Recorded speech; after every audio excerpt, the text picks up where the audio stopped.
할렐루야. 오늘 하루 살아가신다고 수고가 참 많으셨습니다. 하나님께서 우리와 동행해 주시고 또 우리를 인도하셔서 오늘 하루도 잘 살아낸 것 같습니다. 이 시간은 하나님께 예배하는 수요일 저녁입니다. 예배를 통해서 하나님께 더 가까이 가며 하나님께서 주시는 은혜를 이 시간 체험하시는 귀한 예배의 시간이 되시기를 축복합니다. 기도하겠습니다. 아버지 하나님, 우리를 불러 하나님의 자녀 삼으시고 또 예배라는 중요한 자리를 주셔서 우리로 하여금 하나님께 무릎 꿇고 예배케 하심을 감사합니다. 하나님, 이 예배 시간이 얼마나 중요한 시간인지 우리들 모두가 다 잘 알기에 겸손한 마음으로 또 영과 진리로 하나님 앞에 엎드립니다. 주님, 이 예배의 장에 주님 친히 강림하여 주셔서 우리의 예배를 받아주시고 또한 하나님께 엎드린 모든 하나님 백성들 심령들 가운데 하나님의 말할 수 없는 은혜로 채워주시옵소서. 그리하여 하나님을 만난 기쁨으로 살게 하여 주시고 앞으로 또한 남은 날 동안 늘 항상 하나님의 말씀을 기억하며 하나님과 동행하는 삶을 살아갈 수 있도록 붙잡아 주시옵소서. 주님, 성령 충만하기를 원합니다. 내주하시는 성령님께서 우리를 강하게 하시고 담대하게 하여 주셔서 하나님의 자녀로 하나님의 백성으로 능력 있게 살아가도록 인도하여 주옵소서. 주님의 역사를 소망하오며 예수 그리스도의 이름으로 기도하옵나이다. 아멘. 다 함께 찬송가 96장 찬양 드립니다.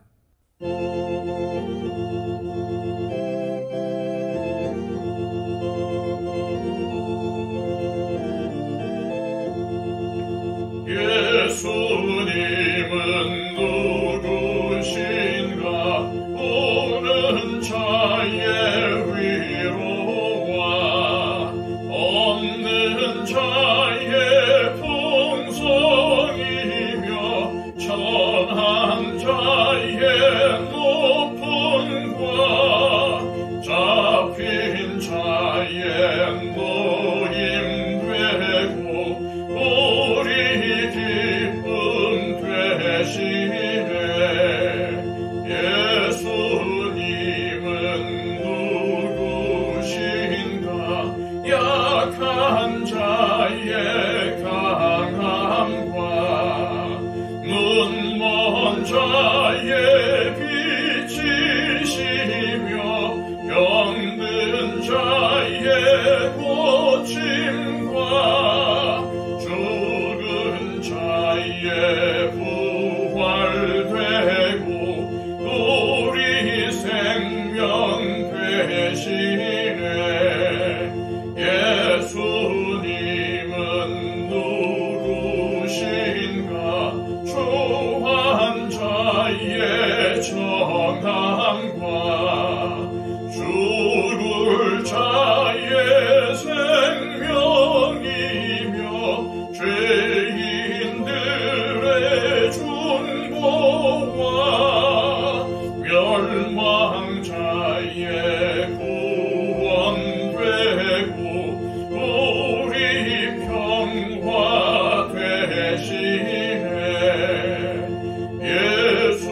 예수님은 누구신가? 온 교회의 머리와 온 세상의 구주시며 모든 왕의 왕이요 심판하실 주님 되고 우리 영광 되시네.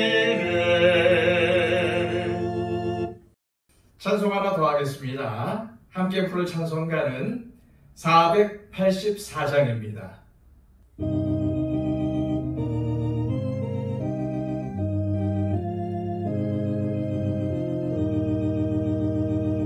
내 맘에 주여 소망 되소서. 주 없이 모든 일 헛되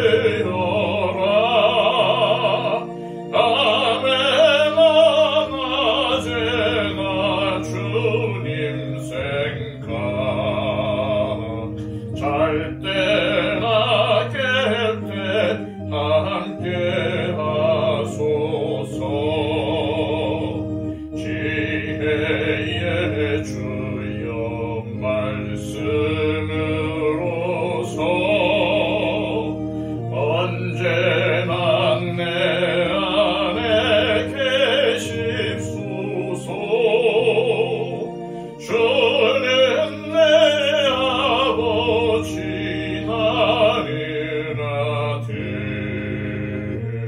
주 안에 내가 늘 함께하네.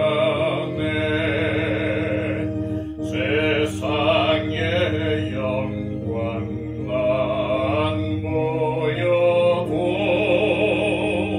언제나 주님은 나의 기여.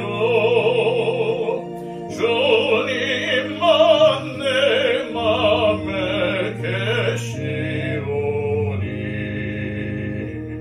영원한 주님 참 귀하셔라. 영원한 주님 내 승리의 주 하늘의 기쁨을 주옵소서. 어떠한 고난이 닥쳐와도 만유의 주여 소망되소서.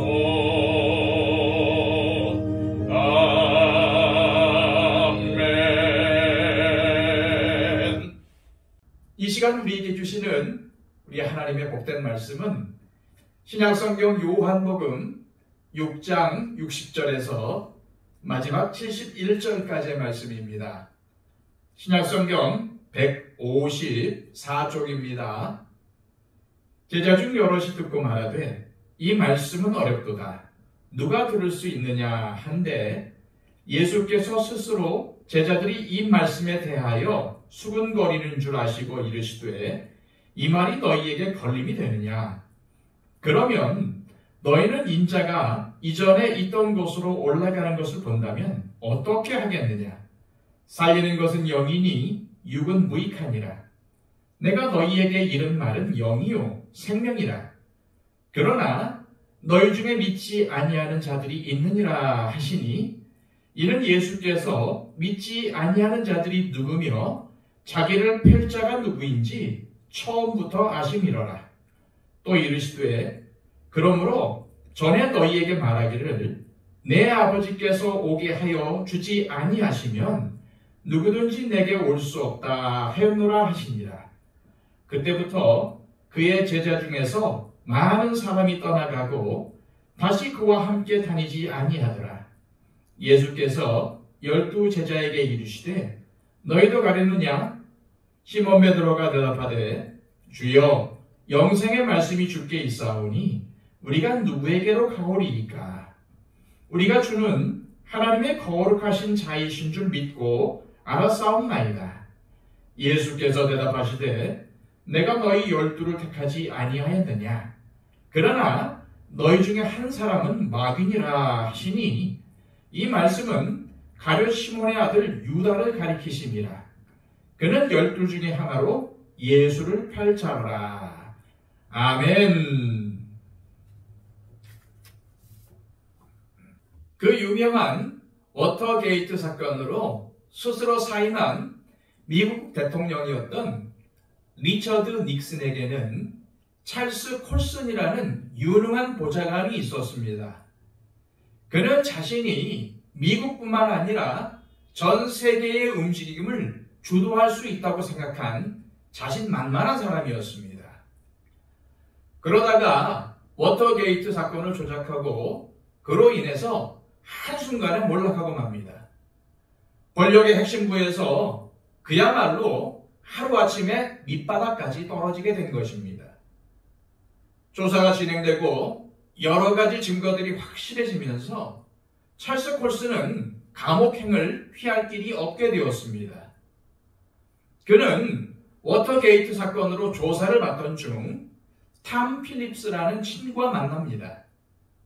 탐 필립스는 한 회사의 사장으로 부유한 사람이었습니다. 그런 그가 자신이 예수님을 영접한 사실을 콜슨에게 밝힙니다. 나는 예수님을 영접했네. 내 인생 중 가장 놀라운 경험이었기에 언젠가 자네와 그 이야기를 나누고 싶군. 한때 너무 힘들고 괴로워서 내 인생이 아무런 가치가 없다고 생각하기까지 했었네. 워터게이트 사건으로 조사를 받으며 괴로우면서도 찰스 콜슨은 친구의 말이 뇌리에서 떠나지 않았습니다. 결국 얼마간의 시간이 지난 후 친구인 탐 필립스에게 연락해서 만나게 됩니다. 그날 밤 긴 시간을 함께 보내며 친구는 찰스 콜슨에게 C.S. 루이스의 순전한 기독교를 선물하며 예수 그리스도의 복음을 전합니다.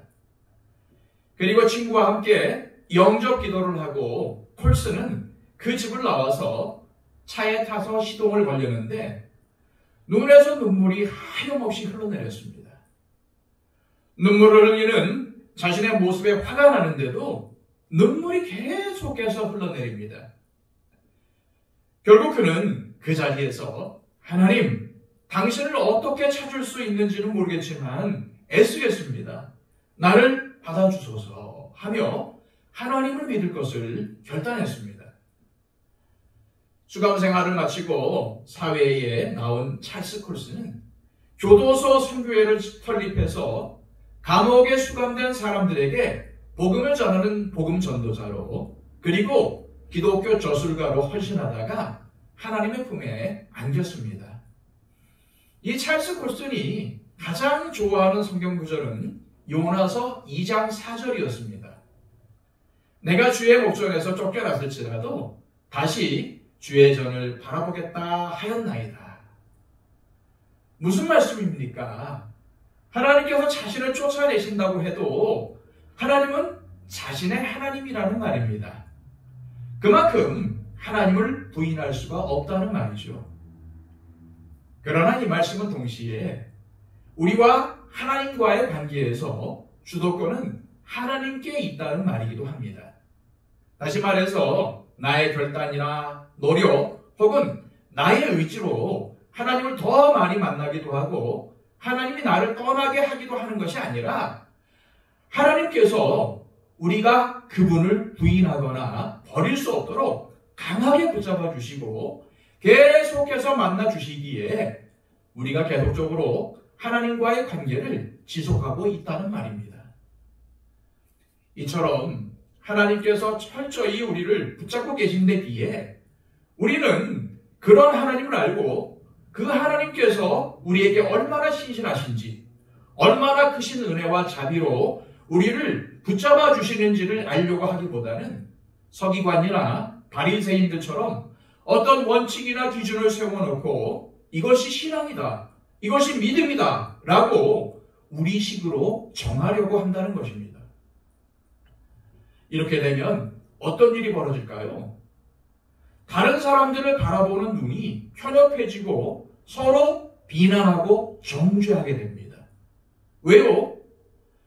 신앙에 대해 원칙과 기준을 세워 놓고 그 틀에서 다른 사람들을 바라보기 때문입니다. 그렇게 되면 우리의 신앙생활이 용납과 사랑과 섬김의 삶을 살기보다는 이 사람은 왜 저래? 저 사람은 왜 저러지? 하며 정죄하고 판단하는 것으로 왜곡되기 때문입니다.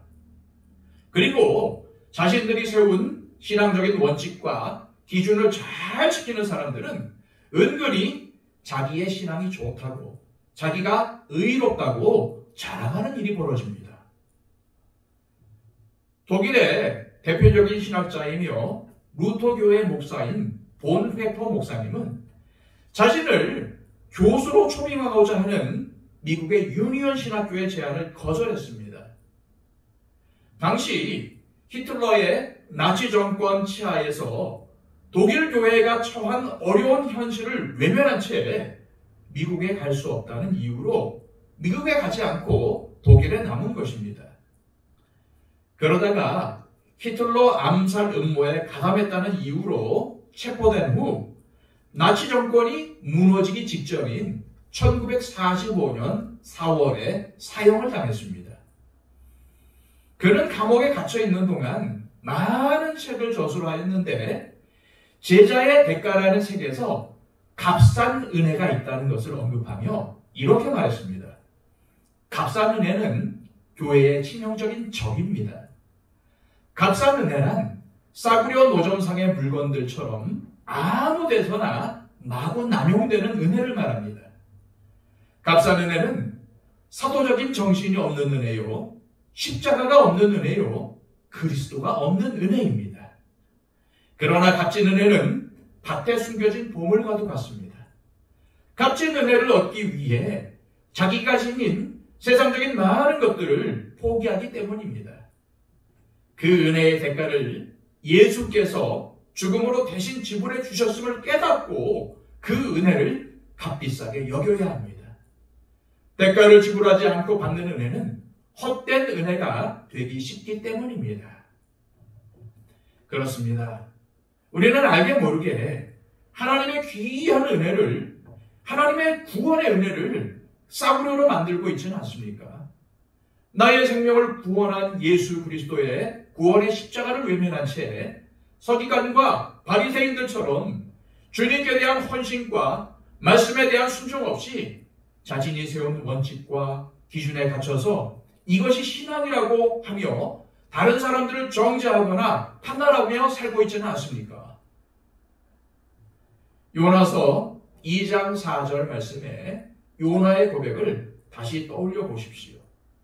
내가 말하기를 내가 주의 목전에서 쫓겨났을지라도 다시 주의 성전을 바라보겠다 하였나이다.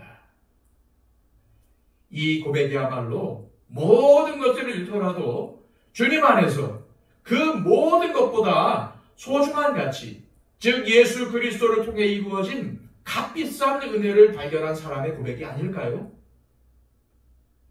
바울은 예수님의 값비싼 은혜를 발견하고는 빌립보서 3장 8절과 9절의 말씀에서 또한 모든 것을 해로 여김은 매주 그리스도 예수를 아는 지식이 가장 고상하기 때문이라. 내가 그를 위하여 모든 것을 잃어버리고 배설물로 여김은 그리스도를 얻고 그 안에서 발견되려 함이니 내가 가진 의의는 율법에서 난 것이 아니요 오직 그리스도를 믿음으로 말미암은 것이니 그 믿음으로 하나님께로부터 난 의라 라고 고백했음을 잊지 마시길 바랍니다. 예수님의 말씀을 듣고 예수님께서 베푸신 이적들을 보며 예수님을 따르는 무리들이 많았습니다. 특히 예수님께서 베스다 광야에서 오병이어의 이적을 행하신 후 이러한 이적을 통해서 배부름을 경험한 무리들은 예수님을 왕으로 삼으려고 끈질기게 예수님을 찾아다녔죠. 육신의 양식만을 위하여 자기를 찾아오는 무리들에게 예수님은 생명의 양식이 필요함을 강조하셨습니다. 아버지의 뜻은 아들을 보고 믿는 자마다 영생을 얻는 것이고 하나님의 아들인 자신을 믿는 것이 하나님의 일이라고 강조하시면서 예수님 자신을 생명의 떡으로 소개하셨습니다. 그리고 예수님의 살을 먹고 피를 마시는 자만이 영생을 얻고 마지막 날 다시 살아난다고 하셨습니다. 이는 예수님이 인류의 구원을 위해서 자신의 생명을 십자가에 내어주실 것을 암시하신 것입니다. 그런데 이러한 예수님의 말씀을 들은 많은 사람들이 예수님을 떠납니다. 한두 사람이 떠난다면 떠난 사람들에게 문제가 있다고 할 수 있겠는데 말씀을 듣던 대부분의 사람들이 떠나간다는 것은 보통 심각한 일이 아닙니다. 말씀이 육신이 되어 이 땅에 오신 예수님, 성령 충만하여 권세의 말씀을 전하시는 예수님이 이날 따라서 영역이 떨어져서 말씀을 잘못 전하신 걸까요? 그런데 예수님의 말씀을 들은 대부분의 사람들의 반응은 이 말씀은 어렵다입니다. 그들이 어렵다고 한 것은 예수님이 말씀하실 때에 철학적이고 심오한 표현을 많이 하셨기 때문이 아닙니다. 예수님이 하시는 말씀을 받아들이기가 힘들다는 의미입니다. 예수님이 만약 로마의 압제에서 해방할 수 있는 계획 또는 잘 먹고 잘 사는 비결에 대해서 말씀하셨다면 무리들은 열광하며 그 말씀을 들었을 것입니다. 그런데 예수님께서 하신 말씀을 보면 자신을 하늘에서 내려온 생명의 떡이요 하나님을 자기 아버지라고 하며 아버지가 자기를 보내서 이 땅에 왔다고 합니다. 더구나 자신의 살과 피로 인하여 영생을 얻게 될 것이라고 하니 그들의 마음에 반발심이 생겼습니다. 60절입니다. 제자 중 여럿이 듣고 말하되 이 말씀은 어렵도다. 누가 들을 수 있느냐 한데 그들은 예수님의 설교가 너무 어렵다는 것입니다. 여기서 어렵다라는 단어의 뜻은 머리로 이해하기가 어렵다라는 뜻이 아닙니다. 사실 우리가 예수님을 믿기 위해서 머리로 이해해야 하는 지식은 그렇게 많지 않습니다. 크게 두 가지 정도만 이해하고 믿을 수 있으면 누구나 예수를 믿고 구원받을 수 있습니다. 첫 번째는 내가 하나님 앞에서 죄인임을 인정하고 회개하는 것이고, 두 번째는 하나님의 아들이신 예수 그리스도를 나의 주님으로 인정하며, 받아들이며 나의 죄를 예수님이 용서해 주시려고 나 대신 죽으셨다는 사실을 이해하고 믿는 것입니다. 제가 아는 어떤 성도님은 7살 때 예수님을 믿고 영접했다고 합니다. 다른 말로 하면은 7살 어린아이도 알 수 있을 만큼 예수님을 믿는 데 필요한 지식은 너무나 쉽고 너무나 단순하다는 것입니다.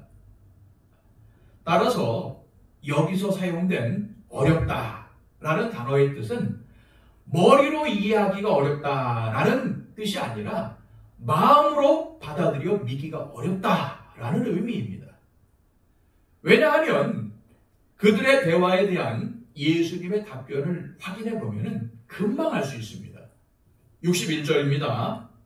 예수께서 스스로 제자들이 이 말씀에 대하여 수군거리는 줄 아시고 이르시되 이 말이 너희에게 걸림이 되느냐.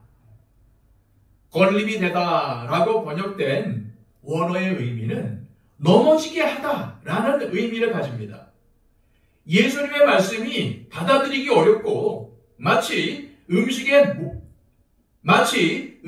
목에 걸리듯이 그들을 불편하게 만들고 걸려 넘어지게 만들었다는 뜻입니다. 예수님의 말씀 중에서 무엇이 그들의 마음을 불편하고 거북하게 만들었겠습니까? 예수님께서는 단순히 그들에게 로마의 압제에서 벗어나고 이 땅에서 성공하고 잘 사는 비결을 말씀하지 않으셨습니다. 예수님은 이 땅의 진리에 대해서 말씀하신 것이 아니라 하늘의 진리에 대해서 말씀하셨습니다. 예수님은 이 땅에서 오래오래 사는 장수의 비결을 말씀하신 것이 아니라 영원히 사는 영생의 비결에 대해서 말씀하셨습니다. 예수님은 처음에는 육체의 배고픔과 육체의 목마름의 문제를 해결해 주셨습니다. 그 다음에는 영혼의 배고픔과 영혼의 목마름의 해결 방법을 가르치셨지요.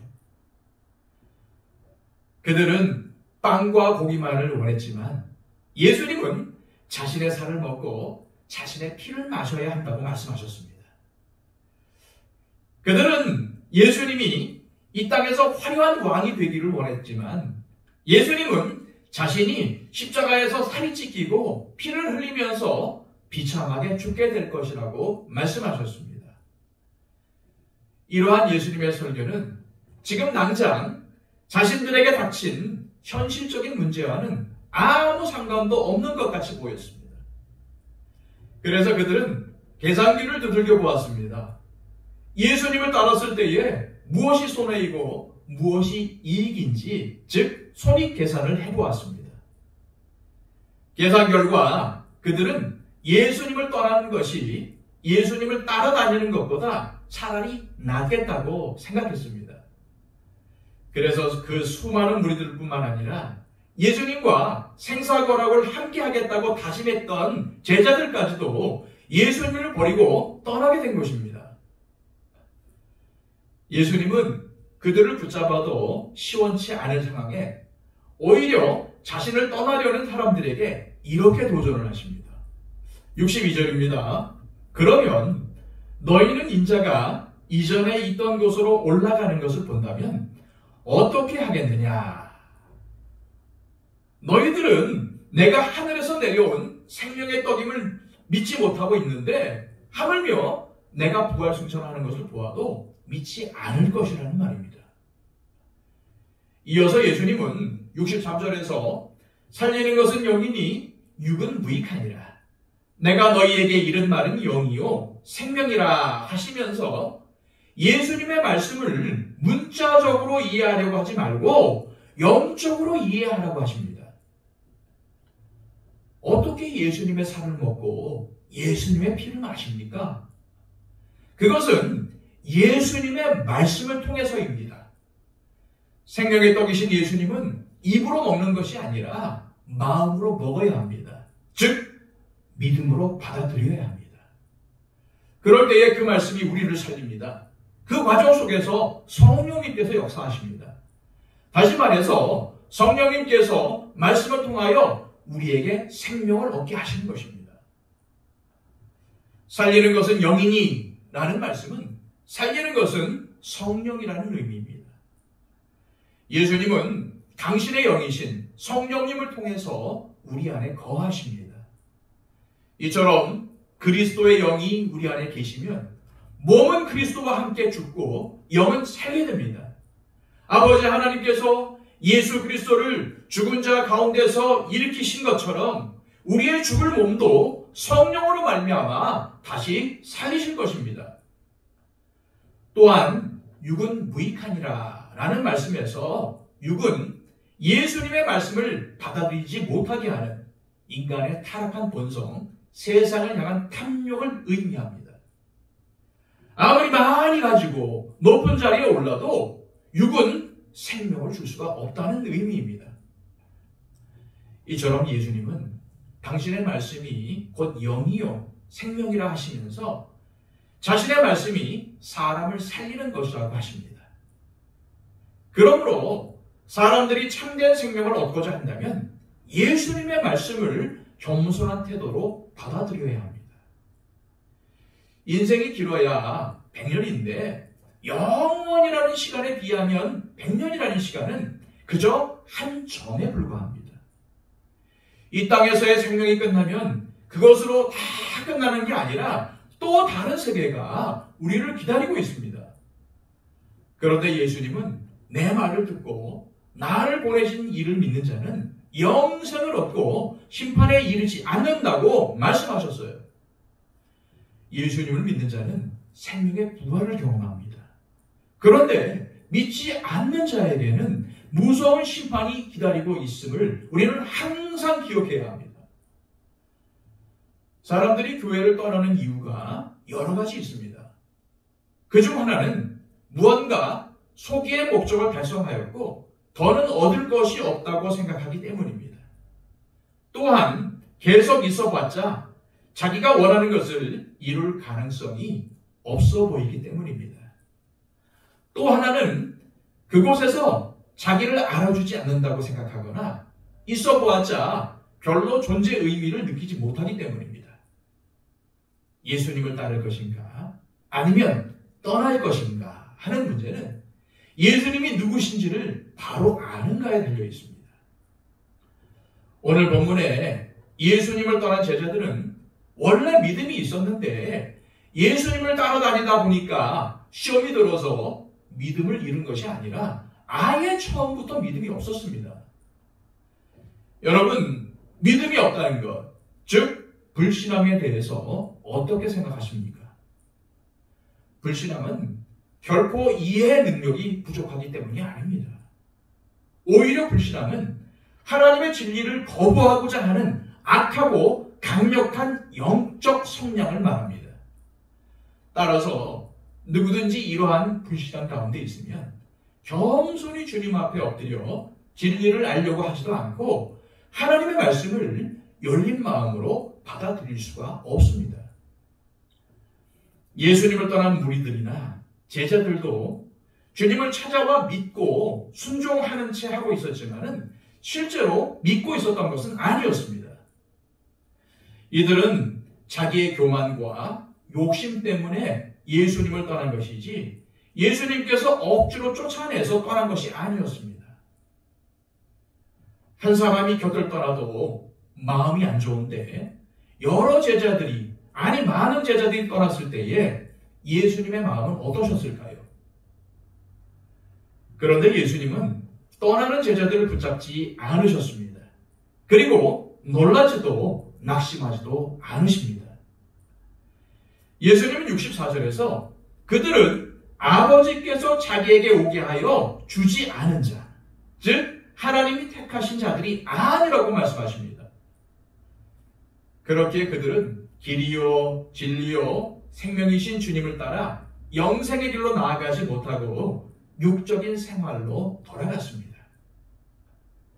예수님은 사람들이 마음속에 생각하는 것들을 꿰뚫어 보셨기에 믿지 않는 사람이 누구이며 자신을 팔 사람이 누구인지를 처음부터 아셨습니다. 여기서 처음이란 그들이 예수님을 따르기 시작한 때를 말합니다. 다시 말해 예수님은 아무것도 모른 채 제자의 배신으로 죽임을 당하신 것이 아니라 하나님의 뜻 가운데 십자가의 죽음을 맞이하심으로 하나님의 구원 계획을 이루신 것입니다. 누구든지 하나님께서 이끄시는 사람은 예수님께로 나오게 되어 있습니다.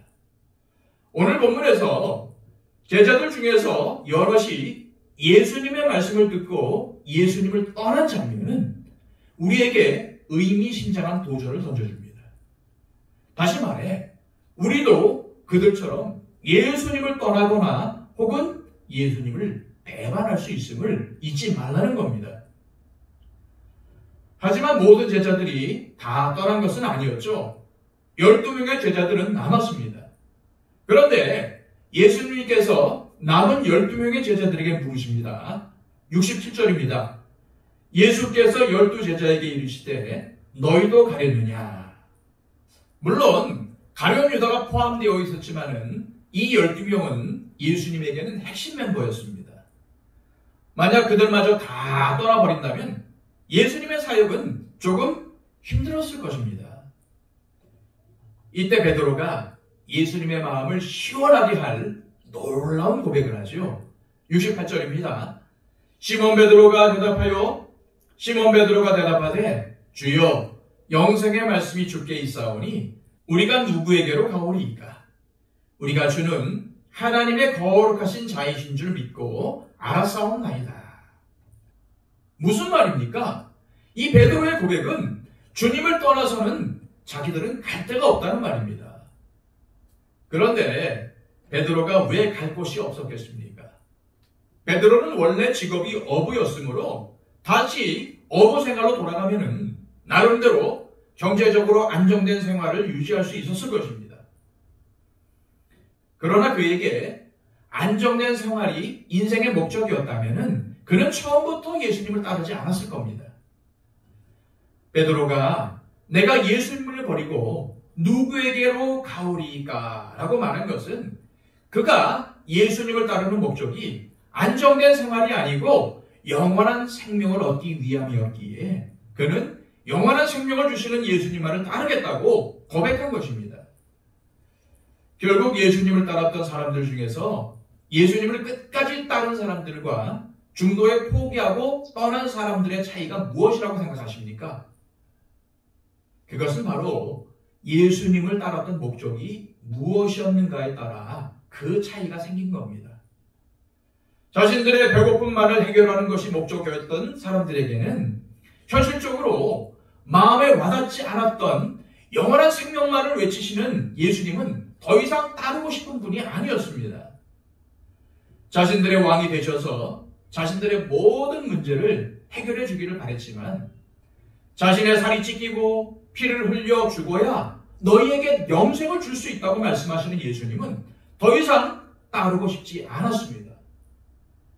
예수님을 끝까지 따를 수 있는 사람은 영원한 생명을 사모하는 사람들 뿐이었습니다.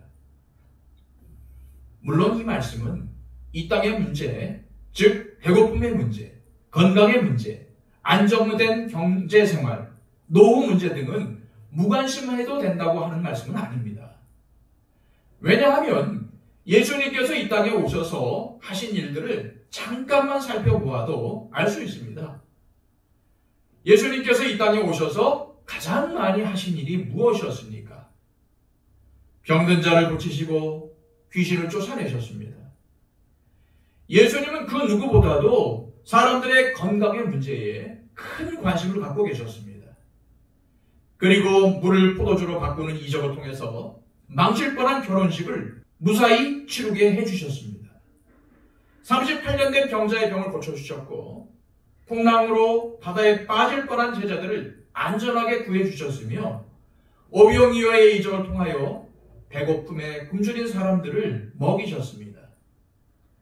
예수님보다 사람들의 건강 문제, 안전 문제, 의식주 문제를 더 잘 챙겨주신 분이 어디 계십니까? 그리고 성경의 전반적인 가르침은 우리가 이 땅에 살면서 이 땅에서 주어진 일에 최선을 다하고 성실하게 일하라는 것입니다. 이 땅에서의 작은 일에 충성하지 않는 사람에게는 큰 일도 맡기지 않겠다고 말씀하셨습니다. 결코 예수님은 사람들의 삶의 문제 자체를 무시하거나 소홀히 하라고 말씀하지 않으셨습니다. 그래서 기독교는 이 세상을 등지고 산속에 혼자 들어가 믿는 종교가 아닙니다. 이 세상 한복판에서 사람들과 함께 더불어 살아가는 종교입니다. 예수님 말씀의 본질은 비록 이 땅의 경제 문제, 정치 문제, 사회 문제 등 모든 문제가 해결된다고 할지라도 그것 자체가 사람들에게 영원한 생명을 줄 수는 없다는 것입니다. 그래서 우리가 이 땅의 문제를 해결하기 위해서 머리를 싸매고 열심히 일하는 것만으로는 부족하다는 겁니다. 즉 영원한 생명은 오직 예수님만이 주실 수 있기에 예수님에게로 와서 예수님께 배우고 예수님을 믿으라고 말씀하신 것입니다. 그런데 문제는 영원한 생명이 그렇게 마음에 와닿지 않는다는 겁니다. 10년 또는 20년 후의 문제라면 몰라도 영원한 것은 별로 느낌도 관심도 생기지 않습니다. 그리고 그렇게 급한 문제라고도 생각되지 않습니다. 앞으로 시간이 많이 남아있기에 그런 문제는 나중에 생각해도 괜찮다고 생각합니다. 그러나 사람이 죽고 사는 문제가 내 뜻대로 됩니까? 1년 전 수많은 젊은이들이 이태원에서 목숨을 잃었습니다. 그들이 그 젊은 나이에 그렇게 빨리 세상을 떠날 줄 누가 알았겠습니까? 전도서 7장 2절에 초상집에 가는 것이 자칫집에 가는 것보다 나으니 모든 사람의 끝이 이와 같이 됨이라. 산자는 이것을 그의 마음에 둘지어다. 즉 지혜로운 사람이 되기 위해서는 자칫집보다는 차라리 초상집에 가라는 말씀입니다. 왜냐하면 초상집에 가면은 사람들에게 죽음과 생명의 문제가 가장 피부에 와닿기 때문입니다. 그리고 생명의 문제를 심각하게 생각하게 됩니다. 그리고 생명의 가치를 더 깊이 느끼게 됩니다.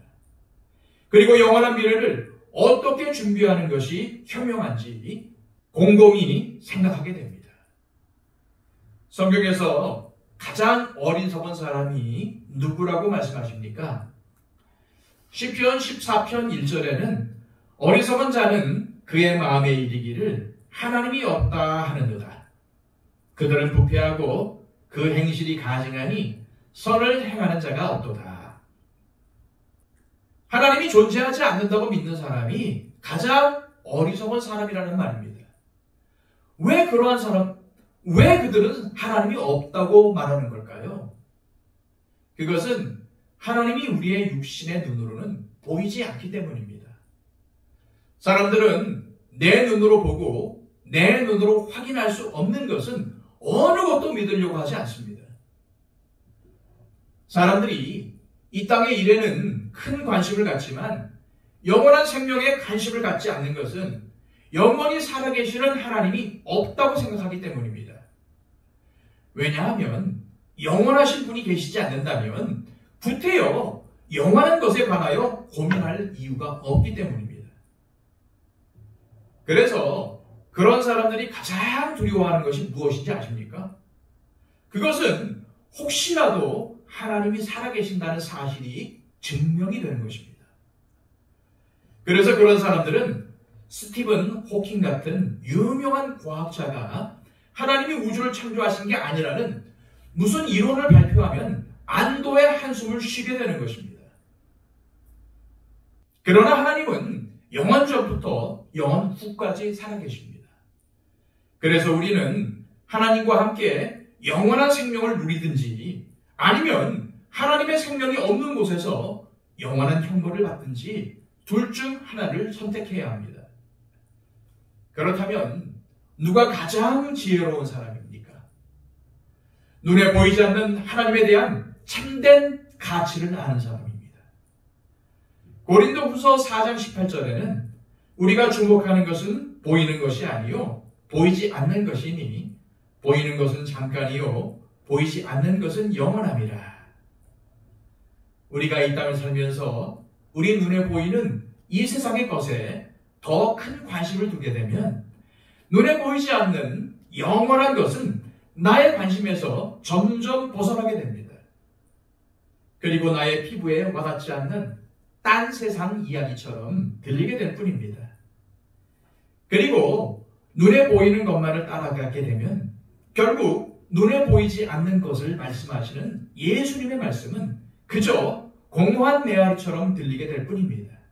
그리고 그 예수님을 버리고 떠나게 되어 있습니다. 우리 스스로에게 이런 질문을 해보시길 바랍니다. 나는 어리석은 사람인가? 아니면 지혜로운 사람인가? 나는 눈에 보이는 것만을 목적으로 삼고 사는 사람인가? 아니면은 눈에 보이지 않는 영원한 것을 사모하며 현재를 살아가는 사람인가? 지혜로운 사람들은 베드로처럼 고백을 합니다. 주여, 영생의 말씀이 주께 있사오니 우리가 누구에게로 가오리이까? 이 고백이 저와 여러분 모두의 고백이기를 소망합니다. 기도하겠습니다. 아버지 하나님, 오늘 우리에게 참으로 우리가 인생을 살아가면서 추구해야 할 것이 무엇이며 참으로 값어치가 있는 것이 무엇인지를 알게 하심을 감사합니다. 세상에 썩어질 것, 우리가 잡으려고 발버둥 치는 것, 그런 것들은 우리가 천국을 얻기 위해, 영원한 생명을 얻기 위해 아무것도 필요치 않다는 것을 우리는 이 말씀을 통해서 철저하게 깨닫습니다. 우리가 영생을 얻기 위해서는 예수 그리스도를 우리의 구주로 받아들이며 그분의 말씀을 쫓고 그 생명을 주신 예수님의 살과 피를 먹고 마시는 것임을, 예수님의 말씀을 우리 가운데 새기며 그 말씀대로 살아가는 것임을 우리는 철저히 깨닫기를 원합니다. 주님, 영원한 생명을 날마다 바라보게 하시고 그 영생을 주시는 하나님 말을 온전히 순종하는 우리의 삶이 되게 하여 주시옵소서. 예수 그리스도의 이름으로 기도하옵나이다. 아멘.